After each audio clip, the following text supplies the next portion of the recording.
welcome to this video. In this video we are going to look at informal letter. When we talk about informal letter, this is the kind of letter that you write to family and friends. If you want to write to your mom, you want to write to your classmate, you want to write to your dad, your uncle, your auntie, the kind of letter that you will write is called informal letter. So let us look into detail what informal letter is all about. So we are going to start by looking at the feature of informal letter. So when we talk about feature of informal letter, the first thing that have to come on your mind is the address. That is the address of the person who is writing the letter. So the address depends on where you are or where you're working. If you are still a student, you might use the address of the school where you're studying as your own address. Of course, you can put care of, then you put the address of that school. If you're working, you can decide to use the address of the workplace. So you can put care of, then you put the address of that workplace. But of course, if you don't want to use that, you can formulate your own address. It is very easy to formulate it depending on where you are staying. You can start with the district. After writing the district, you write the county or sub-county where you're coming from. And then you can write the village. If you don't want to write the village, you can write maybe the street number or maybe the cell, something like that. So it is very easy to formulate your own address. And below your address, that is where you write your date. That is the very date that you are writing the letter. So let us look at the practical part of the address. Of course, we have two ways of writing address. The first one is called a line. So when you talk about a line method of writing address, this is what it means. Everything starts from the same line. That is why P, N, K, G, they are all starting from the same line. And if you're keen enough, you would have noticed that all the words are written in small letters with the exception of the initial words. That's why N is in capital, V, H, S are all in capital, while the rest are maintained in small letters. Then at the end of the first line you place a comma. At the end of the second line you place a comma. After writing the box number, below it you write where the box number is indicated, and at the end of it you put a full stop. After that you go straight to the date. You can see here the date is written in full, but of course if you're writing informal letter you may not write it in full. You can just write 12, then you slash, then you put 12 to mean December, comma 2020, then you put a full stop. So this is the first way how you can write your address. Don't make a mistake of writing your address in capital letters.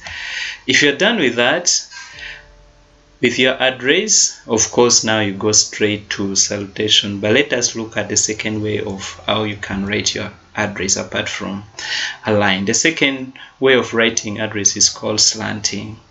You can see that N started from there, and then the second line, PO box. Remember, for a line, everything they're all in the same line. But this one, P is in the same line with V. You enter inside a bit, but still you maintain. You write in small letters with the exception of the initial that you place them all in capital. Then at the end of the first line you place a comma. At the end of the second line you place a comma. Then at the end of the third line you place a full stop. Then you write your date. Where you're writing your date, you bring the date to be in the same line with the first line. So that is how you can write your address if you want to use slanting. So if you're done with your address, of course, I told you before, you go straight to salutation. This is a form of greeting.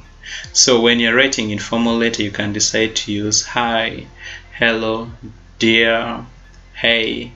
Then you put the name of the receiver. You can say hi Mike, hello Mike, hey Mike, hey mom. Then you place a comma.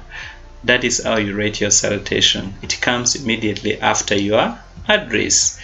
So when you're done with your salutation, then you go straight to the body. When you talk about the body, the first paragraph, you start by checking on someone. How are you? Or I hope you're fine. You can also tell the other person how you're doing in the first paragraph.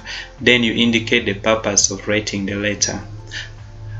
I hope you're doing fine. I am writing this letter to inform you about my graduation party. Yeah. And then after that you go to the second paragraph, the third, the fourth. It depends on the size of the content that you want to indicate there. So if you have a lot to write, of course you can write the second paragraph, the third, and then the fourth. Then you go to the last paragraph. The last paragraph, it means that now you are ending your letter. Of course, when you want to end your letter, you have to indicate that now you are ending, maybe by wishing the other person well, or maybe by telling the other person to reply you, by promising the person maybe you will see me soon or I will see you soon, something like that, to indicate that now you're ending your letter. So if you're done with that, now you go straight to your closing. It is really very important for you to close your letter. So this is how you can write your closing, depending on the capacity that you have written the letter. You can say your lovely son if you have written as a son to dad, to your father or to your mom. You can say your adorable daughter if you have written as a daughter, your uncle, your friend, your dad, your love. There are many ways how you can close your letter. Then after writing that, you place a comma, and then below it you write your name. There is no need for you to write your signature. Thank you so much for watching this video. In our next video, we are going to look at the practical part of it, the layout, how the letter look like, the paragraphing, and then everything about it that is informal in our next video. Please remember to subscribe. Thank you.